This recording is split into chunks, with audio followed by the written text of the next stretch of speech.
What's up guys, this is ScherBR talking, welcome back to my channel. In today's video, let's talk about Holy Wrath, Valdor's Kendo first training. This event here is very unique and also very fun, and from start, well, if you hear some dogs barking in the background, sorry, but I'm having some problems with my neighbors and they are allowing two dogs to fight, and I'm just having difficulty recording videos because of it. But without further ado, I will just explain what happens here. This is a raid event where you have to reach a high score in order to get your rewards from this event missions tab. First of all, the good rewards will stop at somewhere between 3.3 million. That's right, that's where you get the last amount of gold pieces. After that is just expedition tickets, and people will not have a use for that. If you can do 5 million, you don't need expedition tickets. It's more about the challenge and if you can actually perform such a high score. Well, there is something very different in this fight, is that Valdor has very big rules and you have to follow them or you are doomed. He is weak to blunt, heat and shadow, and you should take advantage because he's super weak to those. Now, he has on very specific rule. You cannot attack him more than once per turn, at least up to turn 5, that's the last. In the last turn you can do whatever you want. If you do, he's gonna instant kill the second character that attacks him. And if you use multi-hit attacks, he's gonna account for each hit. That's right, so using people like Leon is not good unless you are on turn 5, because it will trigger one instant kill per hit. And also using skills like left fork is a problem because it will trigger the same thing. Well, same with Silver, Chooser, and all multi-hit attackers that we have. So, okay, we cannot use those characters. We have to think about some others. And we also have to bring characters that will not attack Valdor. Some characters only have attacks. They are forgiven here. You have to bring buffers because they will not attack Valdor. So, based on this idea, I have the best squad here that does not rely too much on RNG. But let's talk about what I need to bring to make 5 million. Well, chargers. Characters that will just take some turns and become ready in the end, while you can still do damage with one. So choose well that one. In my case, it's Darque. The reason why I'm using Darque, it's even the second premium version, Reviving the Guild. He buffs his dexterity when he's attacking, that scales well, and he recovers 3 EP when landing a critical attack. And, well, there is this instant kill attack from his Global Axis style that has 4S power and it's critical versus human. But I'm also just bringing this weapon that gives critical versus males, because, well, Valdor is male. That means that I can actually just use instant kill multiple times and do good damage, while the other characters are charging. And, well, the first one that is charging is T260G, because I have this very nice skill called Rev Max. This will build up, heat up, and will give system overload. That's an overdrive attack.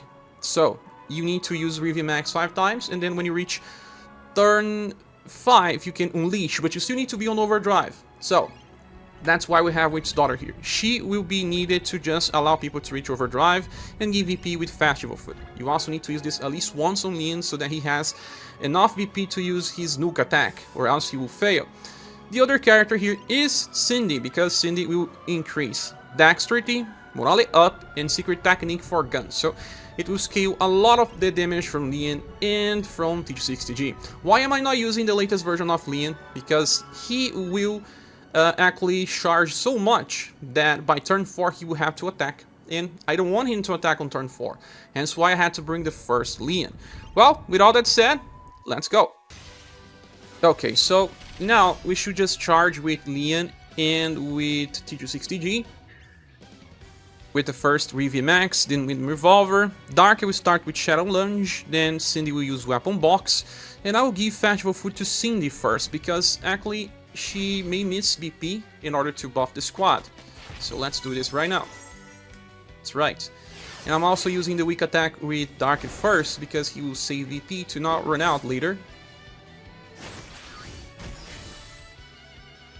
He's attacking Darque. That's funny, because Darque cannot be attacked from turn 2 onwards. There's some RNG involved here, because he will sacrifice lots of HP. So, Rev Max, then Revolver. We will be using instant kill from now on, and that can be bad. let's just give Festival Food to Leon this time, because he will still not have enough BP to nuke, unless we get some BP via passive, but that's not a guarantee, so let's perform this right now. Now Valdor cannot attack Darque. If he does, you have to restart. We got 1 BP passively here, that's good. 3 Max, Wind Revolver, instant kill, weapon box, and I'll give Festival Food to GQ60G at least once to guarantee that it will be on overdrive.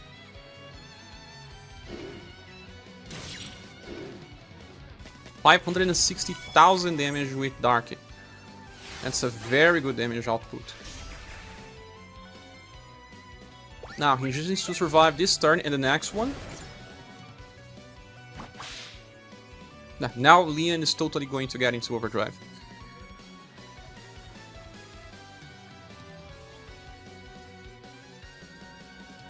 I think I still need to use another... Yeah, I still need to use another one of my skills on G260. Darque will not be on overdrive, but that's okay. Cindy will be. Okay, Festival Food on G260, because I think it will not be on overdrive.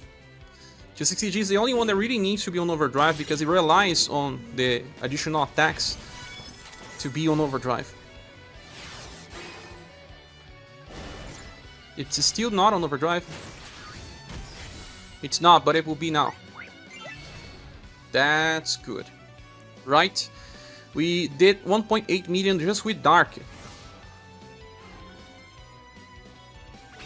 Now, overdrive with everyone. Glider Rush. Leon can either use Anti-Material Shot or Acrobatic Grace. I inherited this, but it's not needed. Let's just use Anti-Material Shot. This is something everyone will have access to. Then I'll be using Instant Kill once more. Weapon Box. And Sweet Smell. Sweet Smell will buff status in the last moment. It's a fast attack as well. But Cindy goes first. Let's see how much damage we get here. I think we're gonna get 6.5 million or even higher than that.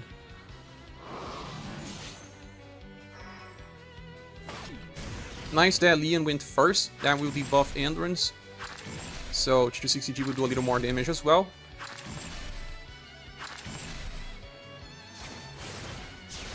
Glider Rush by itself is 900,000 damage.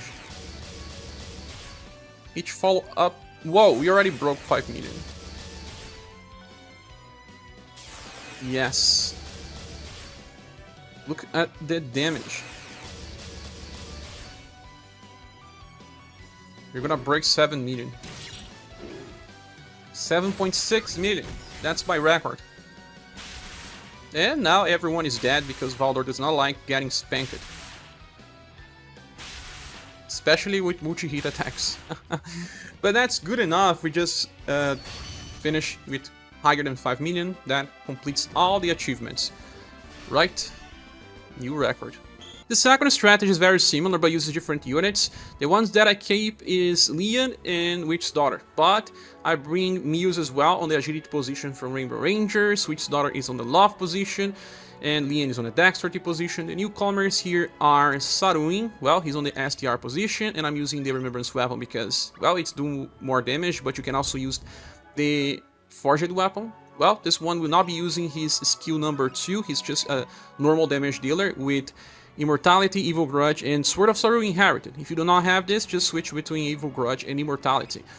And in Intelligence, I have Apollo because of Quattro Pumpkin Shield. Well, I need to use this to attack on overdrive. Well, this is the squad. Let's go. Okay, so Saruin will be my damage dealer on start. He's the only one that will be attacking. All the other ones will be buffing or charging. I will start with Evil Grudge to save BP. Leon, we're gonna use Wind Revolver. Then we're gonna use Noble Prayer, and Apollo will use Quattro Pumpkin Shield. Festival Food goes towards Apollo as well.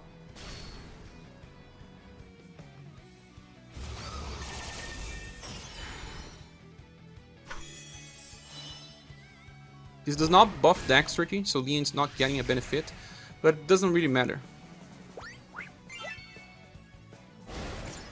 And my Witch Daughter Festival Food is maxed. If yours is not, it will give a little less OD gauge. I got a BP passively, that's good. I think I will be able to use Quattro Pumpkin Shield again. Now, I can just use Immortality or Sword of Saruin. You can choose. I will be using Sword of Saruin. Wind Revolver, Noble Prayer. Well, I don't have enough for Quattro Pumpkin Shield, so this will be Hide and Heal. Or you can also use Magi Aura. I think this one charges more Overdrive Gauge. If you have, if you don't, just keep what you're doing.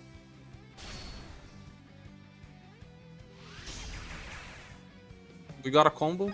Sword of Saruin is gonna do good damage as well. You may also build up Apollo Gauge by being hit, but the chance of being hit is not that great. Saruin got hit instead.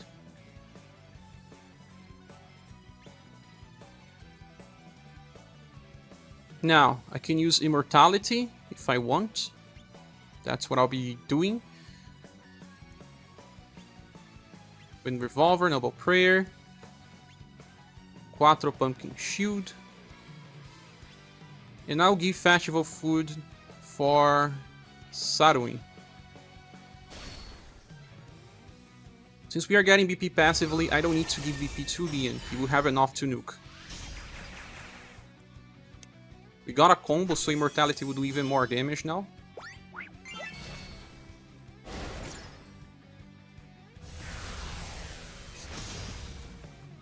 $841,000. Give me that extra BP. No, didn't work, but that's still okay. Now, I can use Sword of Saruin. If I give BP to Saruin, it will work. Let me see if I can actually do that. I cannot. Or actually, I can.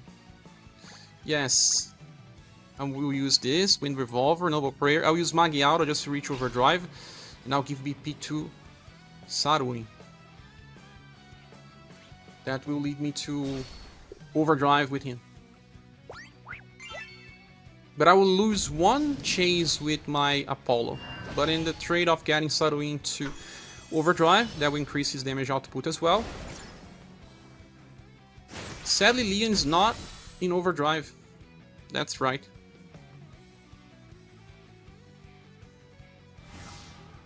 But I think we shall still do okay. Immortality. Anti-Meteor Shot. Noble Prayer. Malicious Pumpkin. And, of course, Sweet Smell. If I manage to debuff Endurance with Leon, that will increase the damage of both Apollo and Saruin. But it may not need it.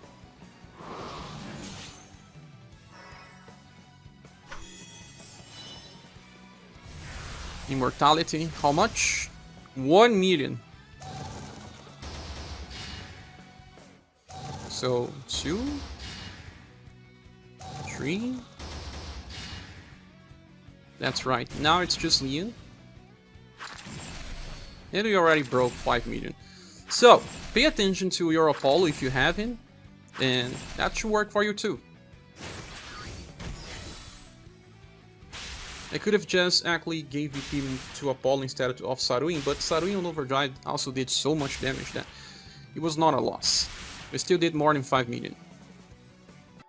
Now the last squad is very funny because we are going to use Bokhohn, and he's actually probably the best character for this. He can do 2.5 million if he hits the RNG spot. Remember that he has 50% chance to trigger 3 different effects when using his skill number 3.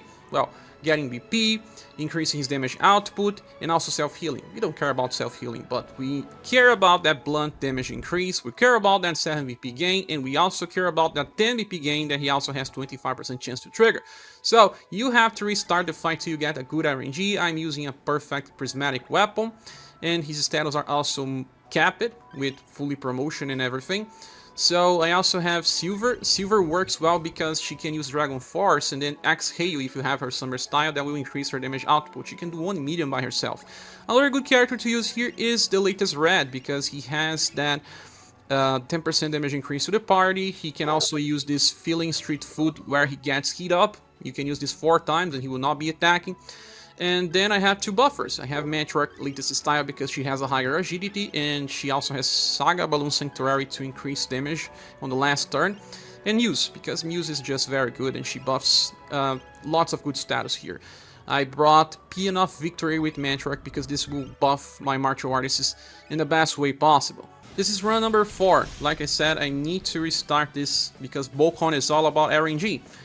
Okay, so Vanishing Illusion, Feeling Street Food, Dragon Force, and then buffs.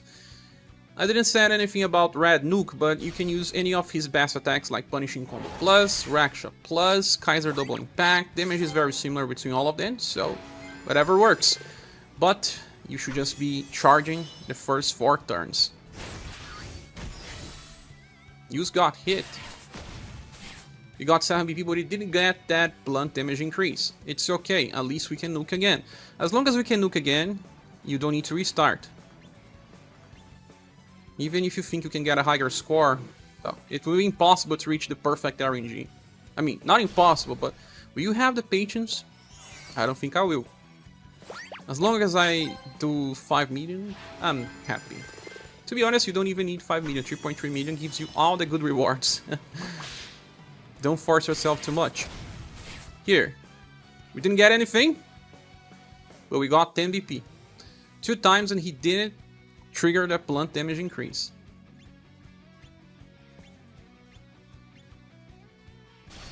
Let's go, Bokhohn. Give me that blunt damage increase.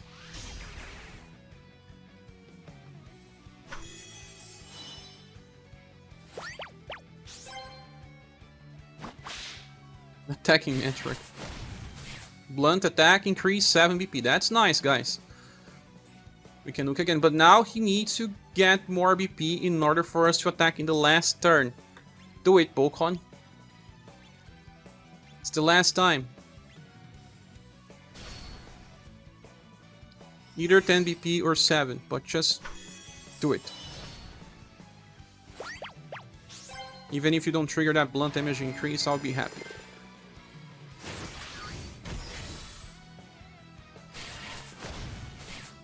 Nice, he triggered it all. Even at 10 BP, I don't need that anymore.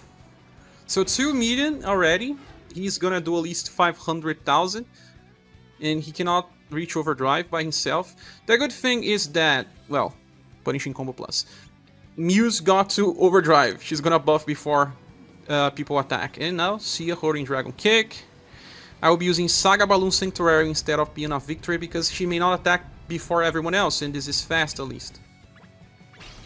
Muse on overdrive so that she buffs before people attack.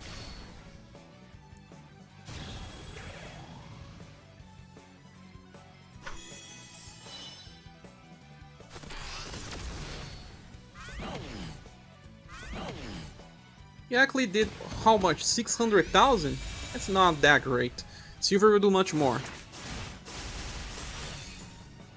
Yeah. He did like almost 1 million.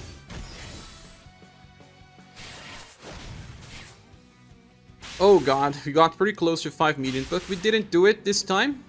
But, well, I will be dropping here. Well, I hope this video can help you. Thank you so much for watching. Please subscribe if you haven't. If you want to support the channel, there are links in the description. We are trying to reach our monthly goal to keep the channel running. I see you later on the next video. Bye.